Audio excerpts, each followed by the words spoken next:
task is to bring this minority together in such a way that it makes it impossible for the legacy of whiteness to continue to reproduce itself. With only a cursory examination, one can readily observe an overarching theme that now pervades all Western advertising, television, and every manner of visual media. A passing glance immediately reveals, in stark contrast to those all around him, the painfully obvious, almost effete, new white male. In the vast majority of productions, he is portrayed as a weak, vacillating caricature, always in need of being clued in by the female superiors around him, always deferring to the instructions and moral directives of specifically placed minorities whenever his character is exposed. Additionally, he now must seek guidance from these very non-white protagonists whenever a universal perspective is sought, at which moment he is spoken down to with undertones of condescension and contempt, and sometimes even bitter hate. If by pure luck, this lone white half-man does indeed win the girl, or has been transformed into some good guy killing machine, he must absolutely suspend his heroic stature whenever in the presence of a female or minority figure, whose superior natures cannot be questioned. Nor does it matter what narrative format or storyline is being presented. The Western white male is forever in need of repair from his toxic masculinity, as defined by any and all around him.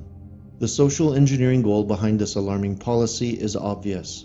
By eliminating white masculinity altogether, you remove the white male from reproductive dominance. Once this is achieved, it then only takes a few short generations to exterminate his race completely. The target audiences of this agenda are 1.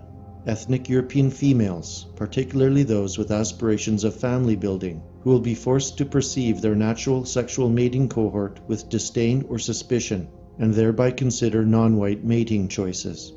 2. Non-white ethnic enclaves, specifically those with high in-group awareness, that are waiting to assert their cultural dominance once social barriers have been sufficiently weakened.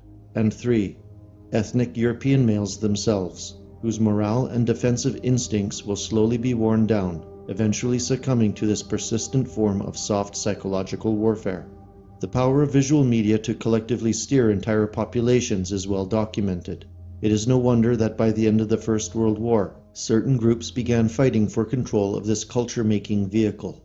Over a century of subtly perfecting techniques, the visual cultural matrix and its component industrial complex has had a virtual chokehold on the redevelopment of Western civilization, and the sponsors of its new narratives have nothing but a sheer, all-encompassing hatred of the white male, his natural disposition, his historical achievements, intellectual acumen, and in particular, his masculinity, which has been the glue that held Western culture together for millennia. This quasi-military campaign being waged against white male populations will not end. It has been designed from the outset with a singular goal. Its cultural Marxist and neoliberal generals, camped in their production studios, special committees, and boardrooms, simply no longer have any connection to the cultures and peoples from which they descended, being either alien to European ethnies or so deracinated and global in their outlook that their open treason now no longer matters to them. It is high time to understand that this point of issue is the core premise behind everything happening in the Western culture war at present. This cannot be emphasized enough. Backwards engineer all the social or cultural phenomena from the past 50 years within Western civilization, and it is overwhelmingly clear what this has been all about. If Europeans can ever reassert their dominance in the nations and homelands that is their birthright, then white masculinity must be venerated and nationalized again, pushed into every social contact vector with extreme prejudice, and become the central functioning mantra within our own circles again. It must become our new religion, our sexual ethos, and weapon, if we have any chance of success in the upcoming battle being prepared for us. And God knows, we shall have it.